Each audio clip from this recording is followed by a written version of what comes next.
Fighting in Georgia's breakaway Republic of South Ossetia grabbed the headlines this summer. But in the neighboring region of Abkhazia, a tragedy was secretly unfolding. Vicious ethnic hatreds have driven this bloody war. Now its villages stand empty, and their inhabitants have fled.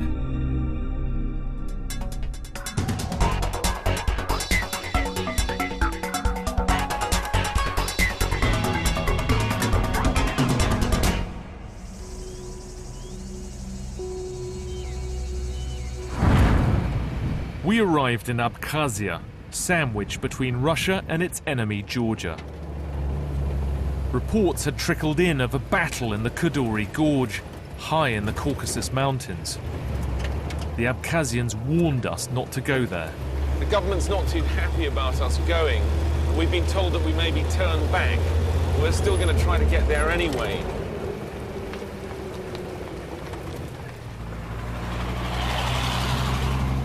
We passed a column of Russian troops. Moscow had reinforced the Abkhazians in their fight against pro-Western Georgia. We've been stopped by the police for some reason. Here you go. They ordered us not to film. We talked our way through one checkpoint. But again, the way ahead was blocked.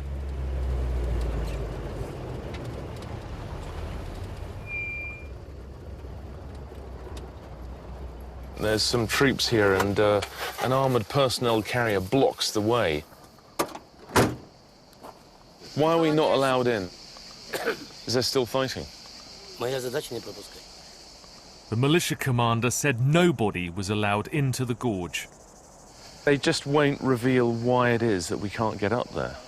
They've clearly got something to hide. We heard that fighting in the isolated Kodori Gorge had been fierce. We wanted to know what had happened to civilians. Next day, the Abkhazians invited a group of mainly Russian journalists on a tour of the valley. We hitched a ride on the helicopter.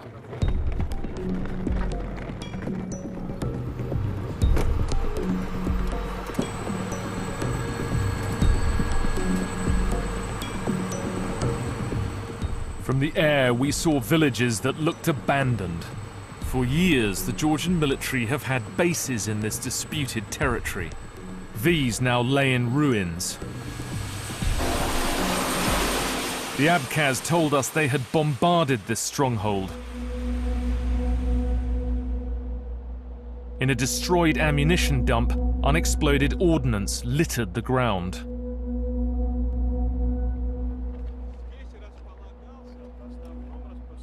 The Deputy Defence Minister has charged off in that direction with the press pack following him to display, I think, a military camp. But what we're really interested in is civilians.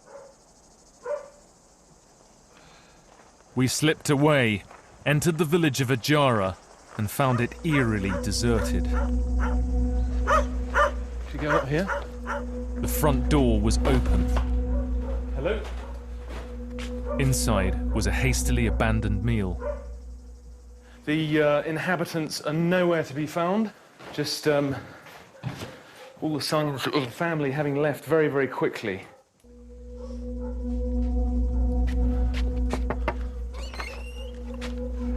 Hello? The next house was exactly the same.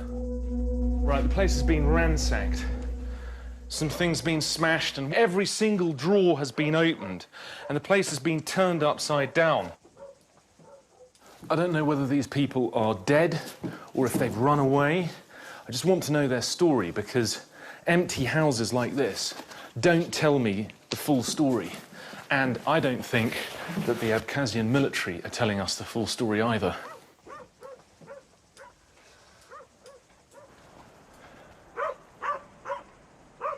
Right, okay, we're just being waved at by some soldiers and some guys with guns are coming over saying that we can't go up to one of those civilian houses. Yeah. They stopped us from checking the houses and ordered us to leave. Walking through these villages, I can see now that all of the civilians have abandoned them. Maybe a couple have trickled back, but really the only people left here now are Abkhazian soldiers. This was the latest flare-up in separatist Abkhazia's 16-year war with Georgia. It remains a pariah state, completely dependent on Russia's military muscle. We headed south from the gorge. These are Abkhazian forces pulling back from the border at Gal, which they think they've secured with Russian help.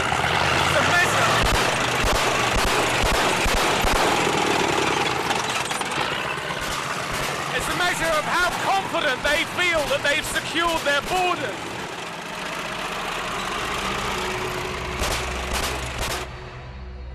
Relentless conflict has led to a collapse of the economy and has turned Abkhazia into a land of ghost towns. In a bitter ethnic war that has cost thousands of lives already, the killing continues on both sides. We were invited to the funeral of a young Abkhazian soldier. Rauf Hutaba was just 19 years old. He was the victim of a roadside bomb. The entire village was distraught with grief.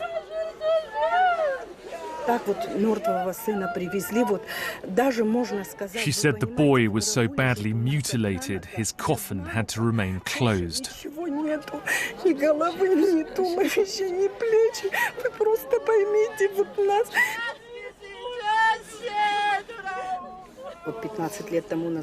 They used to break bread with the Georgians, she said, but then they started attacking us. She says there is only one Abkhazian homeland. They have nowhere else to go. Why don't they leave us in peace? For centuries, Georgians and Abkhazians lived together, but most Georgians have been forced to flee their homes in the fighting since the 1990s. I found the dead man's brother. Несмотря на то, что я так думаю, это не значит, что может быть речь идти о совместной жизни после этого. He can't live alongside the Georgians in the same country. That would be unacceptable for him.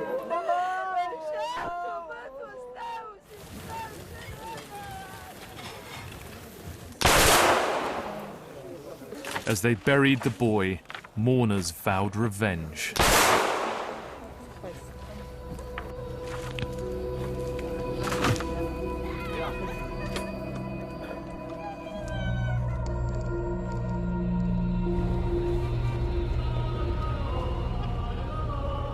We arrived in the capital, Sukhumi, to find crowds gathering in the bomb-damaged city centre.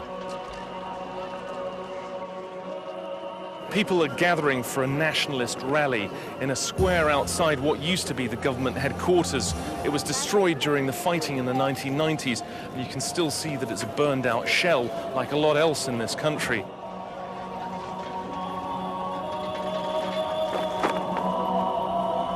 Crowds waved Russian flags alongside their own.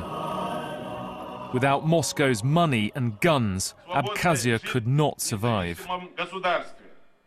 Абхазия должна иметь равные права со всеми государствами мира. Abkhazian leaders called for international recognition of their independence. In the 1990s, Abkhazia ethnically cleansed 250,000 Georgians. I went to see the republic's president, Sergei Bagapsh. How do you do, Mr. President? I wanted to ask if he had now done the same thing in the Kodori Gorge. Thank you. Do you hate the Georgians? Да нет, вы знаете, всегда считал и буду считать, что на свете нет плохих наций. He said he hated those who built their happiness on the blood of others, but he denied hating Georgians. Even his wife was one, he said, but he blamed the Georgian leadership for the current conflict. You captured the Kodori Gorge recently. The civilians all fled. Is this ethnic cleansing? Не стали проводить операцию в Верхнем Кодоре, не предупредив местное население. He claimed the Abkhaz forces had given people in the gorge 3 days warning before fighting started. He said he now wanted them to return to their homes. Can we go, please, back to the gorge with your permission to check on the fact that they're returning? Я думаю, что мы это сумеем сделать. Я поручу, значит, своим помощникам, чтобы это они сделали. The president says that people are trickling back, and he's given us permission to go back to the Kodori Gorge to see them come back.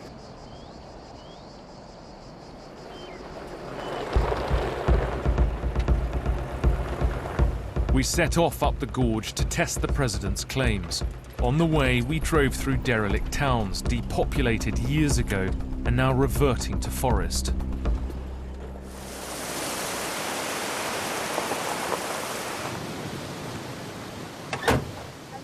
We're in the center of a village called Chalta, and you can see the place is being devastated by the fighting. I don't know what happened here. Clearly there was some kind of fire, and the police station has taken a bit of a hit, and then there was some form of military camp here, and this seems to have been walloped by a mortar bomb. It's very unclear what has really happened to civilians. The village was being held by a motley crew of Abkhazian militias. Where are all the civilians? The commander said that during the fighting, all the civilians had fled into the forest. They're trying to coax them back home with offers of food like bread, and they're hoping that they'll return.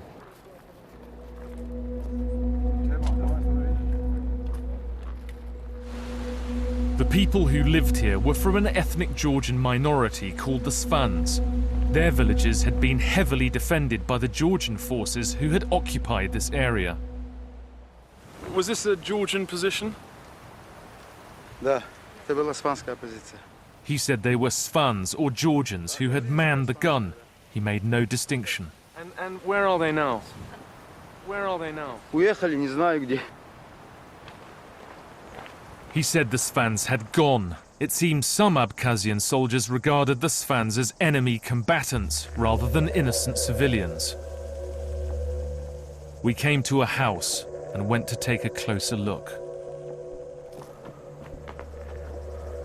Looks pretty abandoned to me. It's pretty eerie. There are ammo boxes everywhere, untended beehives, ducks and chickens and pigs around, but no people.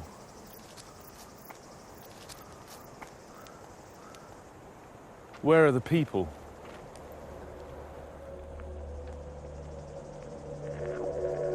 Someone's been burning something. Something's been going on here.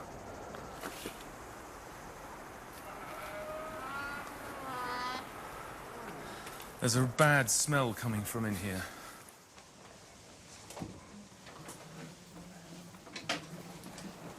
The smell is just ghastly. I could smell something dead. Hello? Oh, God. Someone's shot the dog. There's blood everywhere on this duvet. I think this place has been left in a hurry, but this is obviously the family ancestors. And maybe some more recent pictures of perhaps the man of the house. But he's with some Russians here.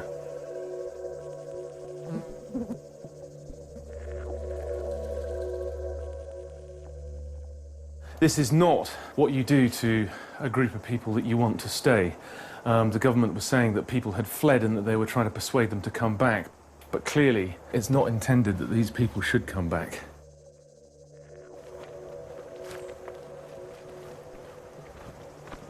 Every house we visited was completely ransacked. Hello? Anybody home?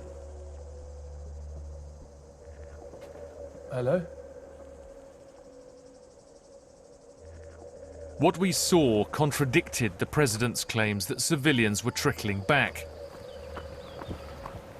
We needed to find Svan people to hear their side of the story. We just found a civilian.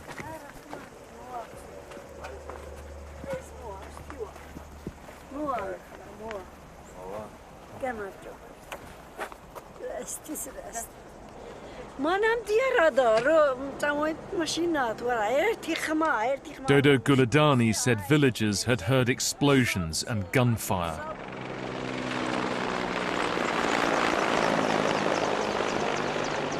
Did you have any warning that there would be fighting before it started? She said nobody had received any warning, which also contradicted what the president had told me. Why didn't you run away?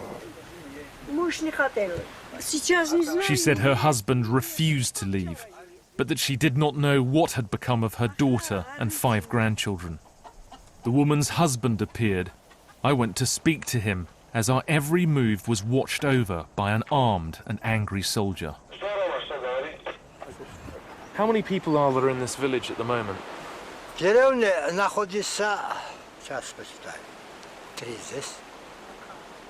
He knew of only 10 people. How many are there normally? He said about 3,000. It's very difficult to talk to them because the Abkhazian military is standing about, and whenever they start talking, these guys keep intervening, so it's very difficult to get a clear picture. The Abkhazian soldier grew impatient and cut the interview short. What's the problem? He's saying that we have to go.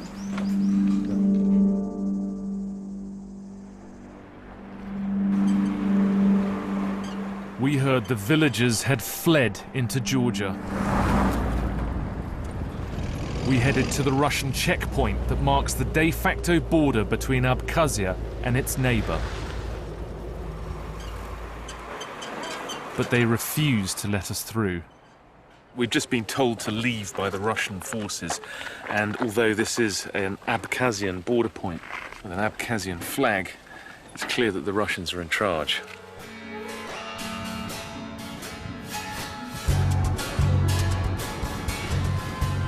To reach Georgia, we had to drive to Russia, take a ship to Turkey and go in overland.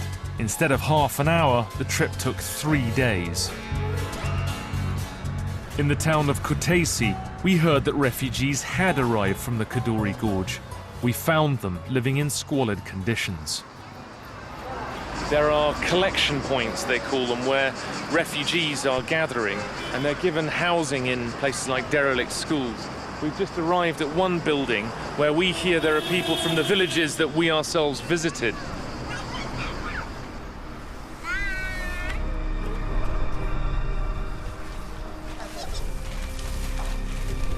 Georgian aid workers at this centre handed out food to the refugees.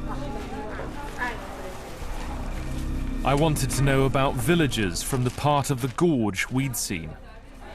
Do you have people from the villages of Chalta, Ajara and Kwachara? The aid workers told us there were 39 families in town. They directed us to a set of derelict buildings where they had been housed.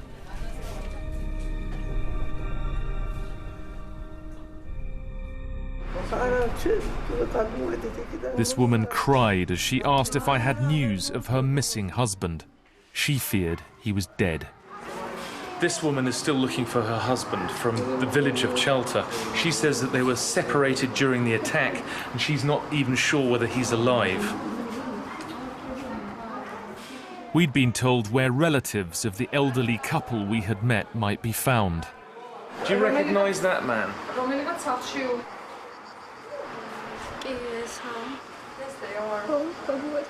She said it was her grandfather. He's okay, though. He's all right. And I'm going to show you your grandmother as well.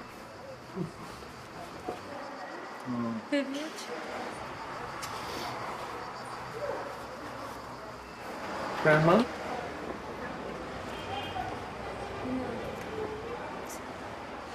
Now that you see them and they're okay, does that make you want to go back as well to your village? She said she was too afraid to return, and no Georgians should go back. Do you think that they should leave now, or do you think that they should stay at home? She said they must leave.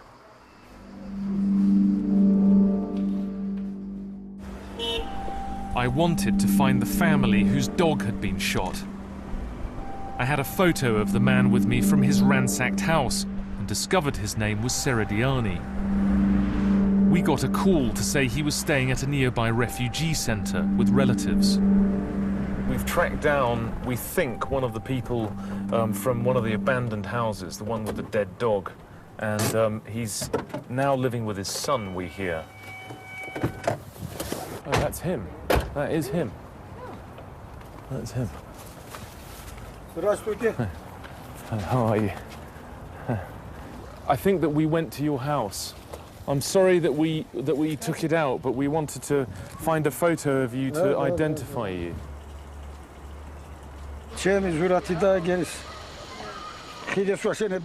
Serediani said the Russians had arrived in Kodori pretending to be peacekeepers, but they turned out to be their enemies and had attacked. His wife appeared and broke down in tears when she heard we had visited their home.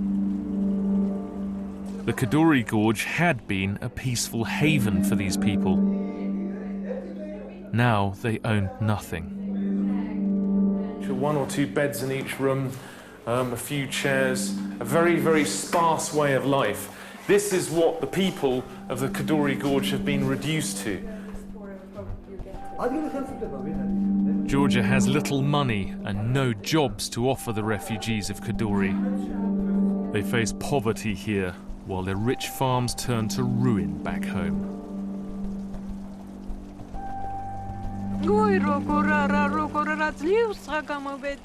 She said they hardly managed to escape.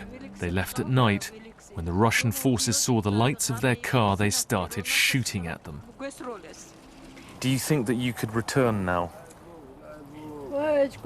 She said she would never be able to return to her village. She might die before ever seeing her home again. Poor woman.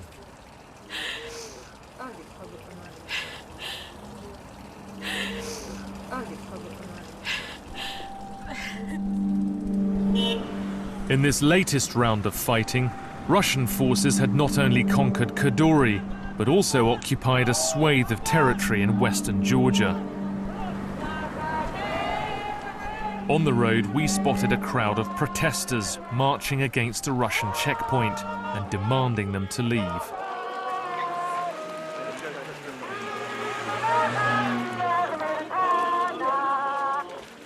These are Russian military forces on Georgian soil, and over here are hundreds of Georgian civilians telling them to go home.